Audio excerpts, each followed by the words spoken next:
Good afternoon, everybody. I am back again. And there's less of you here. I must have been bad because people unsubscribed. What could I have done? But hi, everybody. Please don't unsubscribe. Convince other people that I'm worth watching for reasons.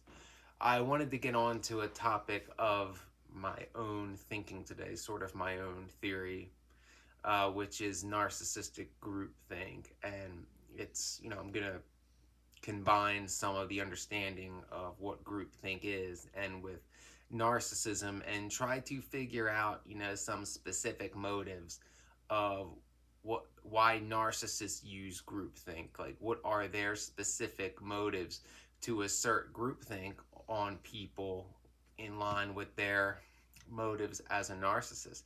But first, because I always go off on a tangent, I found something today as I was filling the trash can for the week.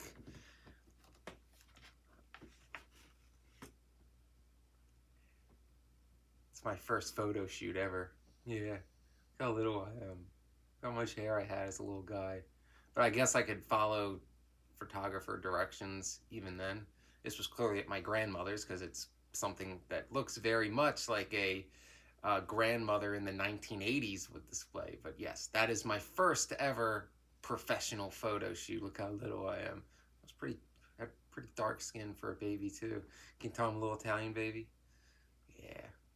So I wanted to share that because I was an adorable baby and I was good, unlike my brother. Yeah. And yet I still became the black sheep. But regardless, narcissistic groupthink. So groupthink is a very important tool for a narcissist. It's how they assert dominance, especially like narcissists that long to be the queen bee. I've observed this a few times in my life. Normally, it's like covert female narcs that I've really noticed it with. They want that, like, they want to be like Regina George. They want to be, like the leader of the group and mentally be in high school and basically live out their fantasy of being like the queen bee of, the high school popular clique, but as adults, and, relive those fantasies they could never live, which were oh so important to them. So, groupthink, in its essence, to simplify it, basically means that one must abide by, what the group thinks. You are not to be individualistic. You are to fall in line with, whatever the majority is or whatever people say, to do. Like, the group says these shoes are in, so you must wear them. The group says, you have to date this person and not this person because you have to keep it in the clique.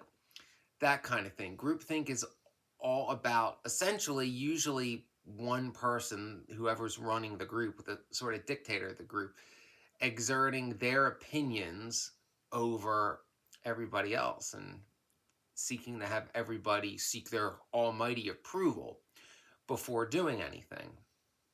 In the case of narcissists, this really gets them off because they love control. They love being the ones controlling the flow of information, that everything must flow through them first. I know I said that before. But specifically the covert narc, because as I said, the covert narc, also known as the vulnerable narc, they have self-esteem issues. They're not really natural leaders like, the boisterous overt narc that truly believes that, they're the shit. But the covert narc longs for power, and any little bit of power they get, they will exploit it as much as they can.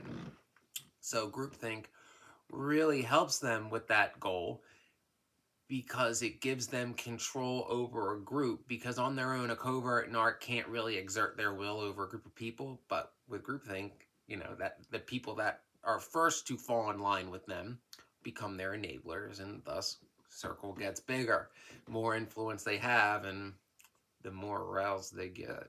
So that, in essence, is how it works. Now, narcissistic groupthink can have all kinds of different motives. So it can, of course, be just the how the narcissist just loves control, just loves to exert control over anybody anybody and everyone just because they feel they're entitled to it. Because in their mind, well, whatever I think this it is the correct answer is by definition the correct answer. So everybody should seek out my advice because I'm never wrong. And they truly believe that. Good luck trying to get them to admit when they're wrong.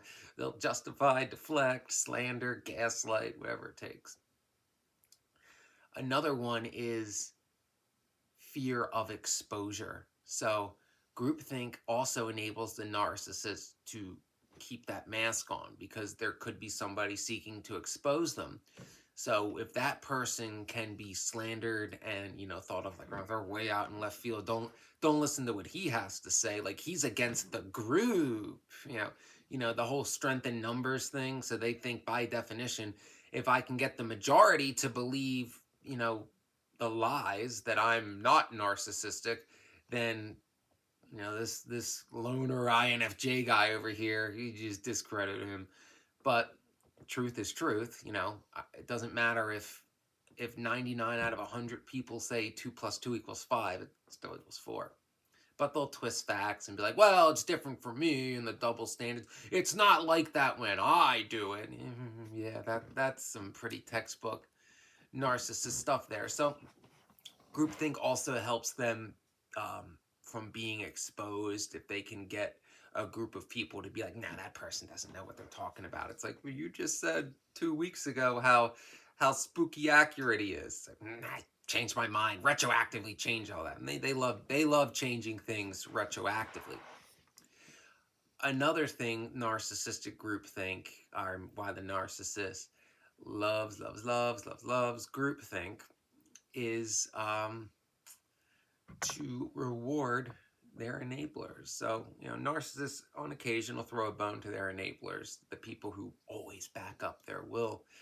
And that can be, using groupthink as coercion. So perhaps the enabler wants to date someone that is not interested in them. The narcissist will then use their influence, their narcissistic groupthink, to get a whole group of people to coerce that person into dating the enabler to make the enabler happy and be a better enabler kind of thing. So there's that as well. I'm trying to think, how am I going to word this?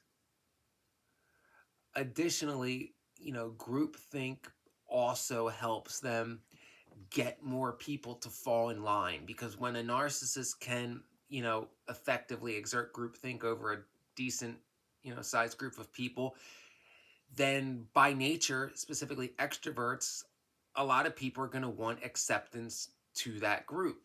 And, on the other side of the coin, they will see how the narcissist and through the, by use of the group and the groupthink, completely alienates those that don't fall in line with that groupthink. That's happened to me. Like, man, you can't, what are you doing talking to her? You're not even in our group.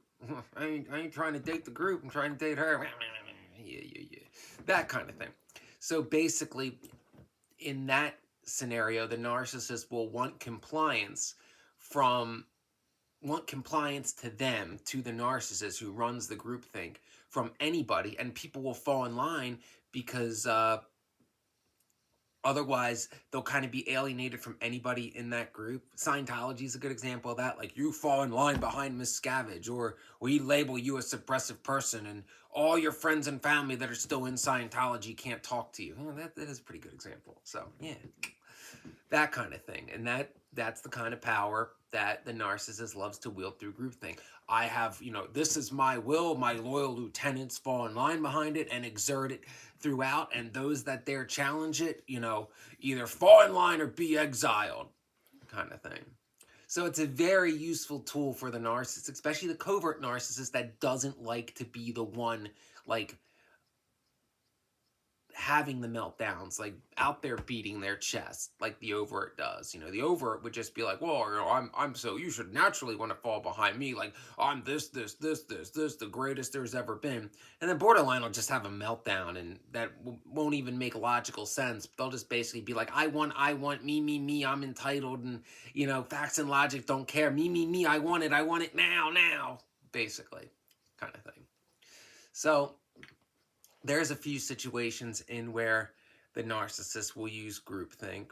They'll use it for various reasons, as I've stated. They'll use it for various motivations. This can happen at work too. Narcissistic groupthink is common at work, specifically through the narcissistic boss who's taking advantage of their employees. And what they'll do is they'll give just a little bit to their enablers, to their lieutenants, and then really exploit the hell out of everybody else and have their lieutenants defend them and tell them that what they're doing is okay. Like, well, I mean, this is just how it is, and blah, blah, blah. They're stressed, and whatever they have to do to justify the narcissist behavior and have it swept under the rug.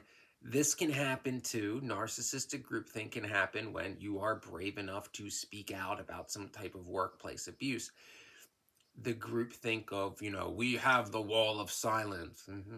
Yeah, it's not okay to speak up about that because it's tradition not to. That's when the groupthink will kick in and it'll demonize the victim. Groupthink is very useful in that respect too, where the narcissist will be like, well, it doesn't matter what I did. What's important is that, you don't do this. You don't speak up because it's tradition. I did a video about, how abuse is oftentimes hidden behind the guise of tradition. So groupthink is a very useful tactic to a narcissist for their own means. Groupthink is used outside of narcissism too, but narcissists, it's definitely within their toolbox, and it's something to be aware of. Now, this is less prevalent in narcissistic relationships because at the end of the day, relationship, or at least it's supposed to be between two people. If only, I wish. But yeah, my last go around, it certainly wasn't. But I didn't know that at the time. Anyway, narcissistic groupthink is something to be aware of. Here is just a brief overview of some of the major points where it'll be used for. So if you notice these patterns and you start to think, what's going on here? It's probably a narcissist, probably a covert narc, because they're less detectable than overts, trying to use groupthink to exert their will over, whoever they can and whoever they want to fall in line. That's probably the most important takeaway of this, is that, remember, with, sometimes a narcissist wants control over people that'll never fall in line behind them because they'll be like, narcissist. But through groupthink, they can be like, well, if I don't fall in line and call this person out, then these people won't talk to me. Like, then if I don't fall in line, then the girl I have a crush on isn't going to talk to me, and I can't have that kind of thing. Sometimes a narcissist is satisfied with that. It's like, nah, you'll never respect me for my greatness, but now I got you. You'll never call me out either. Yeah, scenarios like that. So I hope this was helpful. Trust your intuition. If you notice some of the signs of groupthink and people having blind allegiance to a narcissist, pay attention, because that's probably what's going on. And remember, when dealing with a narcissist, when trying to call out groupthink, integrity means nothing to a narcissist, so be prepared for them to, lie, slander, gaslight, use all their tools to try to discredit you. But remember, truth is truth. Please like and subscribe, comment below, turn on notifications, please send a tip to the channel via the About section. You can also find my Instagram link in the About section, which you should follow me, please. And if you want to check it out, my link to my professional modeling website is there too. Please don't unsubscribe. I'll be good.